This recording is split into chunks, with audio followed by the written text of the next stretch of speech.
अली जी औलाद के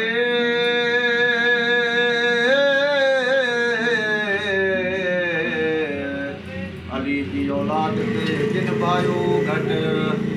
12 दिन पढ़ी तन जूं तूं परवरदिगार उपट हाणे खपो खपत लाद सची न लभी पुटे अली ते दर झुकन मौला ते दर झुकन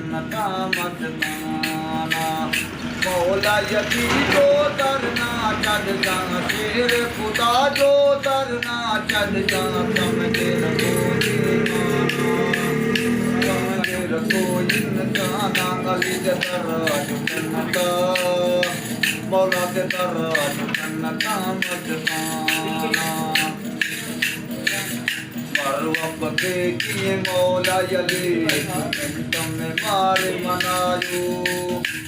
अंगुर जे तन इशारे जाना सूरज वापस आयो पर्वत के किए मौला यली तुमने मारे मनायो अंगुर जे तन इशारे जाना सूरज वापस आयो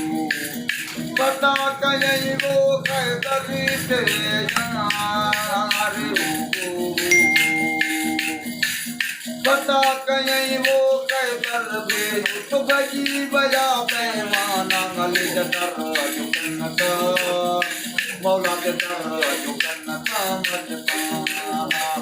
मौला यदि जो दरना चढ़ जा शेर खुदा जो दरना चढ़ जा समझे रखो दीवाना समझे रखो इंसाना गली के दर झुकन का मौला के दर झुकन का मस्ताना अंधेरे के की मान जय अवध मिली नूर में जोवा नादर थे भाई जो तकतारू अंधेरे के की मान जय अवध मिली नूर में जोवा नादर थे भाई जो तकतारू वक्त नन जादी तू भाला यार वक्त नन जादी तू भाला मिली वया खजाना गली दर झुकन मौला के दर झुकन मस्ताना मौला यदि जो दरना चढ़ जा शेर खुदा जो दरना चढ़ जा समझे रखो दीवाना समझे रखो इंसाना गली के दर झुकन मौला के दर झुकन मस्ताना पंचन दिए दरते मुँह चपरो तुम नाम सवाली भरत जोड़ी मुनवर जे मूरन चढ़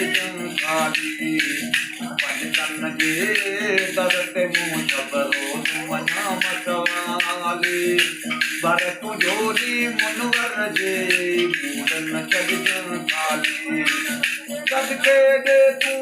नन जे यार सदके दे तू नन जे करबल मंदिर निशाना गली दर झुकन का मौला के दर झुकन का मस्ताना मौला यदि जो दरना चढ़ जा शेर खुदा जो दरना चढ़ जा समझे रखो दीवाना समझे रखो इंसाना गली के दर झुकन का मौला के दर झुकन का मस्ताना